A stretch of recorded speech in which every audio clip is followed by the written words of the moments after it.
welcome to our deep dive, Mm, into media influence. it's a big one. It is a big one. Yeah. And we've got some really interesting material to go over. Yeah, we do.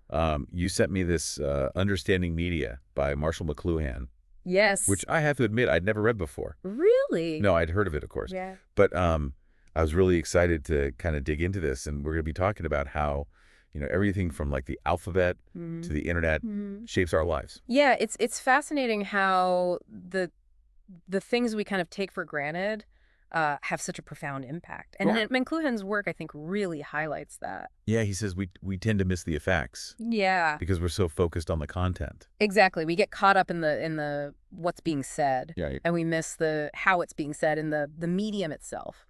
Well, I love how he talks about media as extensions. Right. I mean, it's kind of a simple idea when you first hear it. It's deceptively simple. Right. But when you start to unpack it, it's actually quite profound. Yeah, he says, like, every medium from the wheel to the internet Mm-hmm. is an extension of ourselves in some way. It is, yeah. Um, And it really changes how you see the world when you start to think about it that way. so give me some examples of that. Well, you take the wheel, right? Okay. The wheel is an extension of the foot. Uh-huh. It allows us to travel further, faster. Clothing. Mm. Clothing is an extension of the skin. Right. It offers protection from the elements and so on and so forth. So following that logic, electronic media would be an extension of. Well, that's when it gets really interesting. Yeah. McLuhan argues that electronic media are an extension of our central nervous system. Wow. Yeah. That's a big idea. It is a big idea because through electronic media, we can communicate Right. and access information Mm-hmm. at incredible speeds. We can essentially expand our senses across vast distances. Is a mind-blowing concept when you think about it. It is. I mean, like, I don't walk around thinking about, how the wheel changes my foot. Right. But it does, right? But it does, and that's exactly McLuhan's point. Okay. He's saying that we often don't realize how these extensions are shaping our perception. It's like you put on a pair of glasses, Yeah. and you eventually kind of forget they're there. Right. But they're fundamentally changing how you see Yeah, exactly. the world. Yeah, and you think about how much we interact with media on a daily basis. All the time. It's constantly shaping our thoughts and behaviors, whether we realize it or not. Okay. It's I'm looking at my phone differently now. I'm sure you are. It's hard to escape Yeah. the influence. So speaking of changing the world, one of the things that McLuhan dives deep into is the impact of the printing press. Ah, yes, the Gutenberg Galaxy. Right. A fascinating chapter in his book. And I can't imagine a world without books. It's hard to, isn't it? I mean, we take it so for granted. Right. But, the printing press really did revolutionize the way we access and share information. I mean, the fact that I'm reading this outline right now is because of the printing press. Precisely. And so, we owe a lot to Gutenberg's invention. What are some of the effects of this Gutenberg Galaxy? Well, one of the biggest ones was the homogenization of information. Okay. So, before the printing press, knowledge was copied by hand, right? Right. And you can imagine that led to a lot of variations and inconsistencies. So like different versions of the same book? Exactly. Every book was a little bit different. Yeah. But printing allowed for uniform, repeatable information. Yeah. And this had massive ripple effects. Like what? Well, think about standardized education. Okay. Shared cultural values, Yeah. the rise of nation states. Right. All of this was facilitated by the Yeah. printing press. So prior to that, information was much more localized. It was very much localized, diverse, Yeah. fragmented. Yeah. And then suddenly you have this uniformity, this shared reality. And it changes the way we think too, I guess. Well, that's what McLuhan argues. Right. He says this uniformity, this mass production of the same information encouraged a certain way of thinking, linear thinking, where information is processed in a sequential, step-by-step manner. Like reading a book. Like reading a book, exactly. Yeah. So does this have any effects on society as a whole? Oh, absolutely. Print also contributed to the rise of individualism Okay. because suddenly knowledge wasn't controlled by a select few anymore. Right. Individuals could access information. Right. They could interpret it in their own way. Yeah. They could share their ideas widely. Right. And so you see this flourishing of individual expression. So it was almost like a catalyst for the Renaissance. Yeah. You could definitely argue that and the Enlightenment, where Right. you see this explosion of new ideas. So it kind of leads to specialization too, I guess. It does, yeah, Yeah. because with the printing press, you could suddenly delve deeper Right. into specific fields of study and then share your findings with a wider audience. It's amazing to think that something as simple as the printing press It is. could have such a profound impact on everything, really. It's a perfect example of how a medium, by extending us, reshapes our entire world. And then, of course, we have the advent of electricity. Right, and that leads to another massive shift. Which McLuhan calls the electric implosion. The electric implosion, exactly. Doesn't he say that electricity reverses a lot of the trends that print culture created? That's right, he does, yeah. Oh. He sees it as kind of a reversal of the trends that we've been talking about. Oh, okay. So think about the way we communicate today. Through the internet, through social media? Exactly. It's instantaneous, it's interconnected, it's global. Right. And in a way, it's almost like a return to the tribal village mentality. Interesting. Yeah, where information spreads very organically and everyone's connected in real time. So we go from the intensely focused and individualistic world of print to this more collective, almost tribal electronic age. Right. What's the word for that? He calls it retribalization. Retribalization. And it's a key concept in understanding how electronic media are reshaping society. But does that mean we have to, look at everything as a whole? Well, yeah, that's part of it, right? Yeah. This sense of interconnectedness demands that we think about the whole picture. Yeah. Not just isolated parts. Okay. You think about how, like, a war in one part of the world can instantly affect the stock market in another. Yeah. Or decisions made in one country can have immediate environmental repercussions on others. Right. We're all interconnected in a way that we never were before. It's powerful. It is. But it's also a little overwhelming. Well, and that's part of the challenge, right? Okay. With electronic media, you have this incredible potential for connection, but you also have this potential for information overload and fragmentation. Okay. Instead of that linear step-by-step thinking that we were talking about with print.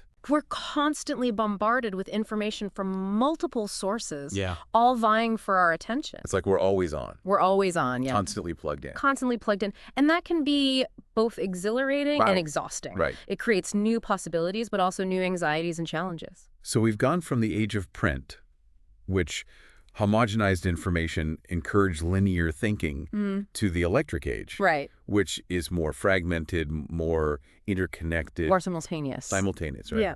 Yeah. Okay. Are there any other major shifts that McLuhan talks about? Well, one of the most interesting shifts he highlights is the move from word-based persuasion to image-based influence. Okay. And, you think about, examples like Valentina Tereshkova. Yeah, the first woman in space. The first woman in space, right? That single act. Powerful. Captured in images beamed around the world. It was incredibly powerful. And McLuhan actually referred to things like that as a form of iconic warfare. Iconic warfare. Where you're conveying a complex message through a powerful image. And we see this all the time, don't we? We do. Like advertising political campaigns. Absolutely. Images often speak louder than words. They do. And it's not just about delivering a factual message anymore. It's about creating an emotional connection with the viewer. Like, advertising's changed, hasn't it? It has, yeah. It's less about listing features and more about, like, creating an image. Creating an image of feeling and aspiration. You rarely see those, like, long descriptions in ads anymore. No, you don't. It's all about the visuals. Yeah. And McLuhan saw this coming decades ago. Right. He was very prescient in recognizing how electronic media would privilege the image over the word. It makes you think about how you consume information. He does, yeah. I probably respond more to images than I realize. I think we all do to some extent. And it's not just visual media, right? Right. McLuhan also talks about how games reflect our culture. Games are fascinating because they're extensions of ourselves in a way. They provide this kind of relief from the pressures of daily life. Yeah. And they offer the sandbox for exploring different realities. Right. And so by looking at the games that a society plays, we can learn a lot about their values, their anxieties, their worldview. So give me some examples of that. We'll take like tribal war games, for instance, Right. often reflect a very cosmic worldview, where the game itself is a microcosm of the larger struggle between good and evil. Right. And it's a way of acting out these eternal conflicts in a safe and controlled environment. So it's more than just entertainment. It's a way of understanding Yeah. how people view the world and their place in it. Okay. And then you look at modern sports, like football, for instance. They often mirror the competitive spirit of industrial society. Yeah. The emphasis on teamwork strategy, individual achievement. Yeah. These are all values that drive our economy and our social structures. And then there's video games. And then there's video games, of course. Which is a whole other world. can of worms. Right. And it reflects our growing immersion in virtual worlds. Yeah. Our fascination with technology and our desire to explore different identities, connect with others in new ways. It's interesting how all these different forms of entertainment can actually reveal so much about They do, yeah. us. They're very revealing. One of the things that I highlighted in my notes to you that I thought was interesting was his thoughts on the evolution of money. Oh, yeah, money as a medium. Right. That's a fascinating concept because it's something we use every day. Every day, right. But we rarely stop to think about how it shapes our perceptions of value and exchange. I've never thought about money as a medium. Well, it is in a way, right? How so? Well, McLuhan traces the evolution of money, from its early forms. Like bartering with cattle. Yeah, like cattle shells. Right. All the way to coinage, paper currency, and now credit cards, digital transactions. Yep. And each of these transitions reflects broader shifts in consciousness and how we relate to value. So as money becomes more abstract, Yeah. our understanding of value also changes. Exactly. So with early forms of money, the value was directly tied to a physical object. Right. Right, with currency, you're using a symbolic representation of value, which allows for more complex, far-reaching trade. Yeah. But then with credit cards and digital currencies, money is increasingly becoming information. Wow. Flowing through networks at incredible speeds. I mean, that's just mind-boggling when you think about It is. how much our financial systems rely on, Right. These abstract systems. It is. And that's the key, right? Trust and shared understanding are essential for any form of money to function. Yeah. And so McLuhan argues that, in a way, money is a form of communication. It's conveying information about value, scarcity, social relationships. So as we move further into this digital age, money's becoming more like a language. It is, yeah. Its own grammar. Its own grammar, its own syntax. But operating at the speed of light. At the speed of light, exactly. And this has huge implications for everything. Yeah. From global economics to personal identity. And how we manage our finances. Absolutely. Think about how we do it today. Right. Very few people use physical cash.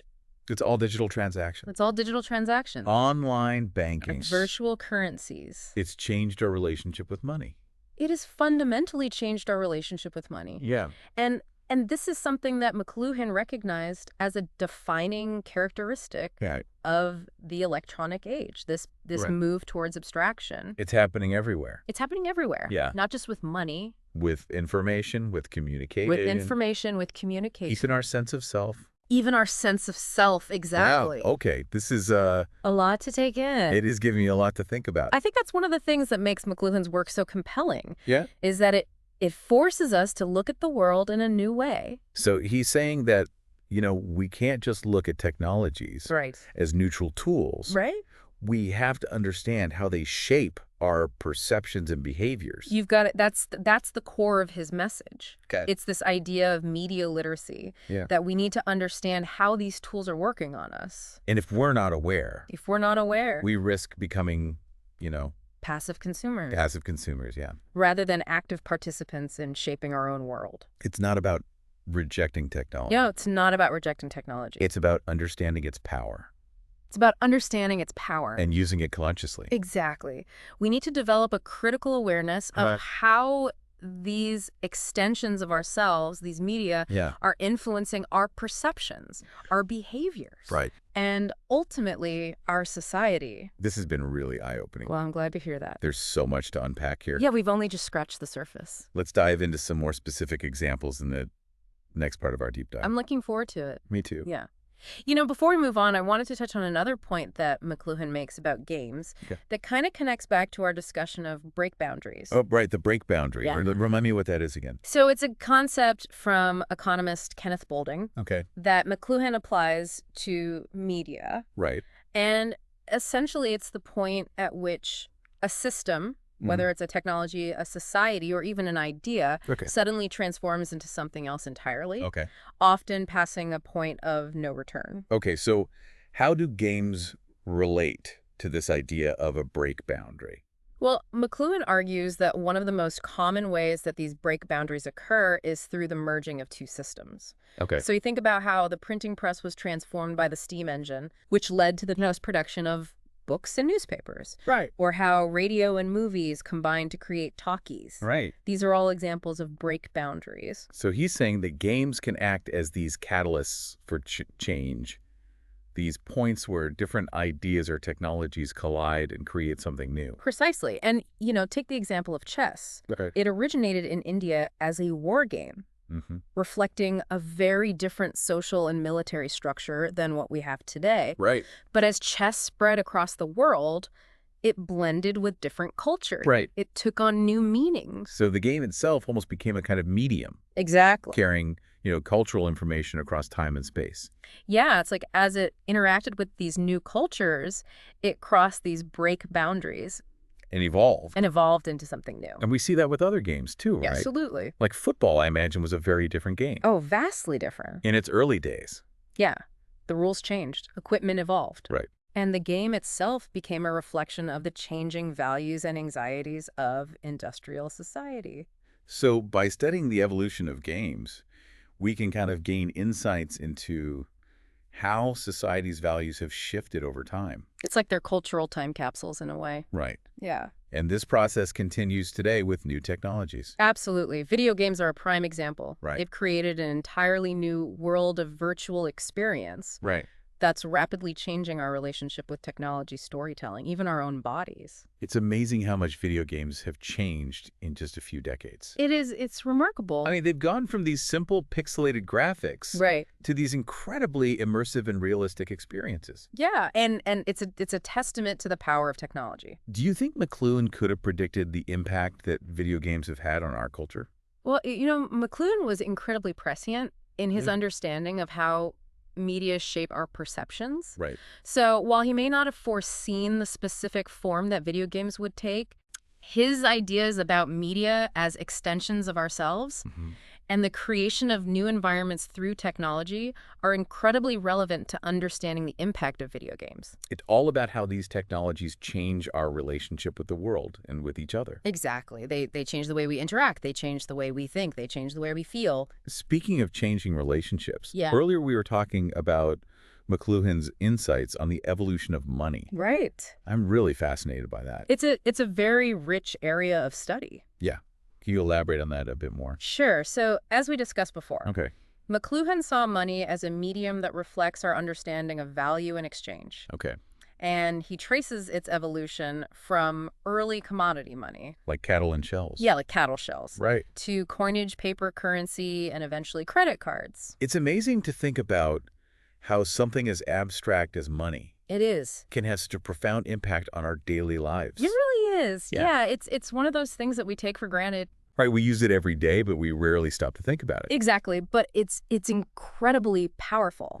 And what's fascinating is how McLuhan connects these changes in the form of money to broader shifts in consciousness. So, for example, he argues that the move from commodity money to currency represented a kind of letting go of the immediate intangible. So with commodity money, the value is directly tied to a physical object. Exactly. You can see it. You can touch it. Right. But with currency, you're using an abstract symbol to represent value. Yeah. And that opens up a whole new world of possibilities. Yeah, because you're no longer limited by what you can physically barter. Right, exactly. Yeah. And then with credit cards, we see an even further move towards abstraction. Right.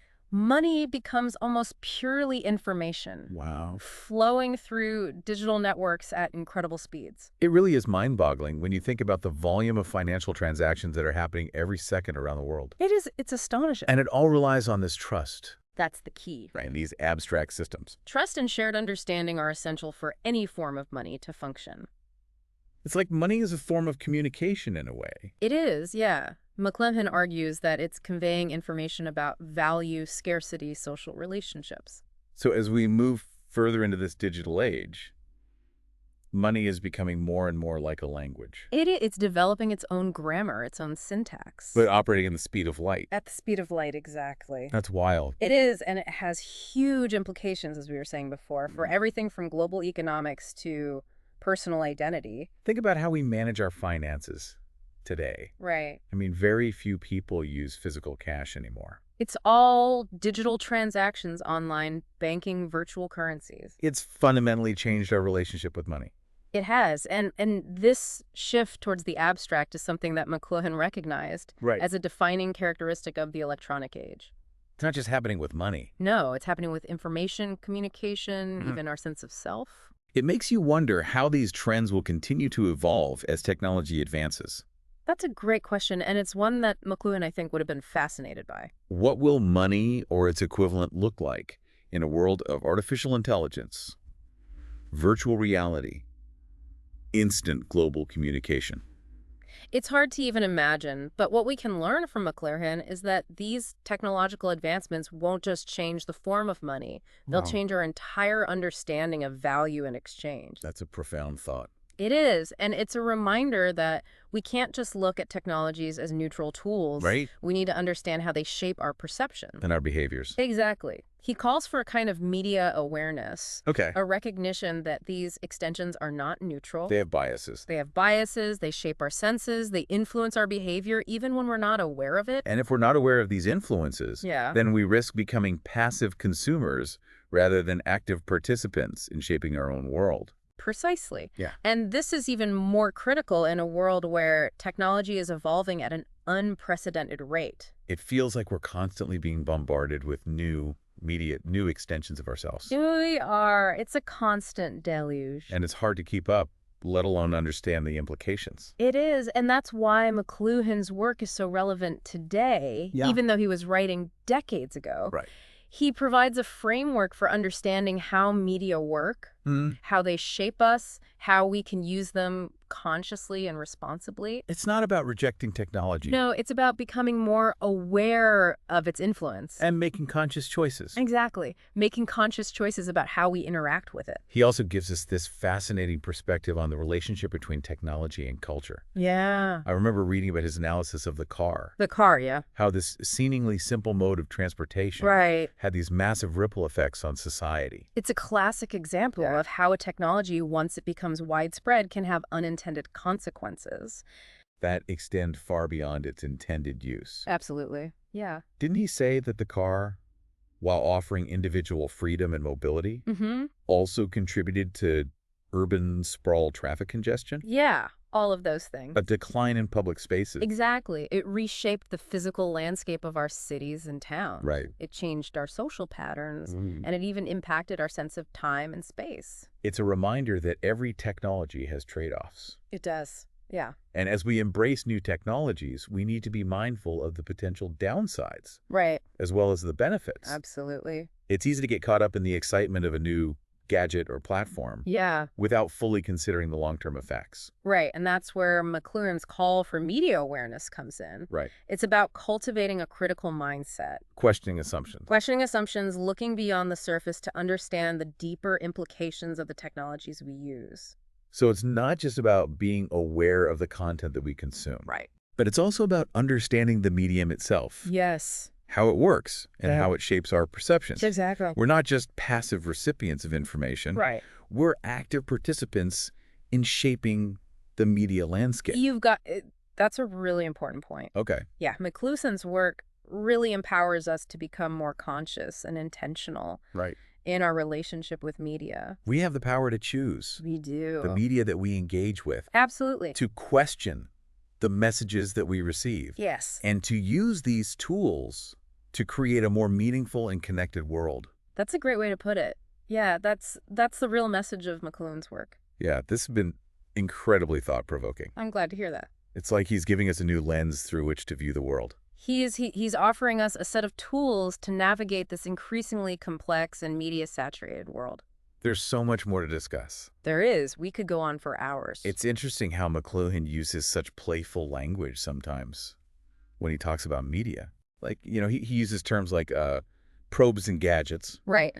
And he even compares media to funhouse mirrors. He does. Yeah, his writing is full of vivid imagery and metaphors, which I think makes these complex ideas more accessible and engaging. Right. Yeah, he had a real knack for turning a phrase. Yeah, but there's a serious message behind the playful language. Absolutely. Okay. McLuhan was deeply concerned about the potential for media to manipulate and control us. Right. If we're not aware of their power. So he believed that understanding how media work is essential for, maintaining our autonomy in this increasingly media-saturated world. He talks about how media can create these invisible environments that shape our thoughts and actions without us even realizing it. Which is kind of unsettling when you think about it. It is, yeah. It's like the air we breathe. Right. We're so immersed in it that we often forget it's even there. Right. But media, like air, have a profound impact on our well-being. Right. Just like we need clean air to thrive. We need to be mindful of the media we consume and how it's affecting us. So how do we become more aware of these invisible environments? Well, that's the big question, isn't it? Right. And, it's not about rejecting technology altogether or becoming a Luddite. Right. It's about understanding how these tools work, how they influence us, how we can use them consciously and critically. Right. It's about becoming active participants in the media landscape, not just passive consumers. One thing that McLuhan emphasizes is the importance of paying attention to the form of the media. Right. Not just the content. Yeah. I think we talked about this a little bit before with the printing press versus electronic media. Exactly. He famously says that the medium is the message. Yeah. What does that mean? Well, it means that the way information is presented often has a more profound impact than the information itself. Interesting. It's about understanding how the structure of a medium shapes the way we perceive and interpret the world. And he uses that example of the electric light. The electric light bulb, yeah. Which doesn't have any content. No content in the traditional sense. But it completely transformed our experience of time and space. Yeah, it allowed us to work and play at night. Right. It changed the architecture of cities. It altered our sleep patterns. Right. All of this from a seemingly simple invention.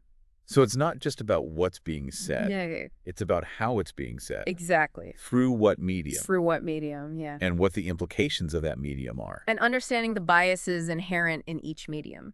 McLuhan also talked about how different media engage different senses. Yeah. And create different effects on our brains. Mm-hmm. So he links the medium itself to our sensory experience. He does, yeah, it's fascinating. So for example, he says that print is primarily a visual medium, while radio is more auditory. More auditory, yeah. And television he sees as a tactile medium. Tactile. Yeah, that's a weird way to describe television. Well, he uses the word tactile metaphorically to refer to the way that the TV image kind of envelops us, involves us, and creates a sense of immediacy and participation. Right. You think about how we talk about television. We say things like, I got sucked into that show, or that movie really drew me in. Right. It's a very different experience than just passively listening or watching. Right. And this engagement of different senses, according to McLuhan, can create a kind of synesthesia. Yeah. A blending of the senses. A blending of the senses, exactly. And he believed that this could have a profound impact on our perceptions. Yeah, he did. So he's saying that media can actually change the way we experience the world through our senses. That's what he's proposing, yeah. And I think there's some truth to that. Like, you know how the sound of a siren can evoke visual images of flashing lights in emergency vehicles? Yeah. Or how the smell of freshly baked bread can trigger memories of childhood and feelings of warmth and comfort? Exactly. Our senses are interconnected. Right. And media can exploit those connections in very powerful ways. It makes you realize how deeply media can tap into our neurological processes and create emotional responses. It really does, yeah. And this is where McLuhan's work becomes really relevant to our modern world. This world of constant sensory overload. A world of constant sensory overload, exactly. They're bombarded with images, sounds, information. From all directions. That's everywhere. It's everywhere. It's almost impossible to escape. Yeah, and the sensory overload can have a numbing effect. Right. We can become desensitized to the world around us. Right. We lose our ability to appreciate the subtle nuances of our environment, the richness of human interaction. So what's the antidote? Well, McLuhan's work, I think, challenges us to be more mindful of our sensory experiences, to pay attention to the way that media are shaping our perceptions, Right. and to seek out experiences that engage all of our senses in a balanced way. So step away from the screen. Yeah, step away from the screens, get out into nature, have real conversations with people, Right. rediscover the simple pleasures of life. He's encouraging us to kind of rediscover the power of sensory balance. Sensory balance, exactly. Engaging with the world in a more holistic and embodied way. Yeah, finding a healthy balance between our digital lives and our physical experiences. That's a powerful message, and I think more relevant than ever Yeah. in this digital age. So as we wrap up this deep dive into media influence, I want to leave you with a final thought to ponder. Something to keep in mind. Something to keep in mind. As we navigate this complex media landscape of the 21st century. Think about the media you consume, the technologies you use, the environments you inhabit. Okay. And ask yourself, how are they shaping your perceptions, your values, your relationships with the world? And remember that you have the power to choose. You do. You can choose to be a conscious consumer of media. Absolutely. To cultivate media literacy. Yes. And to use these powerful tools to create a more meaningful and fulfilling life. That's the real message of McLuhan's work. Mm. It's a call to action, an invitation to become more aware, more engaged, and more empowered in our relationship with media. This has been a really fantastic deep dive. Well, thank you. I've enjoyed our conversation. Me too. And thank you for listening. Until next time, stay curious, stay critical, and stay connected to the world around you.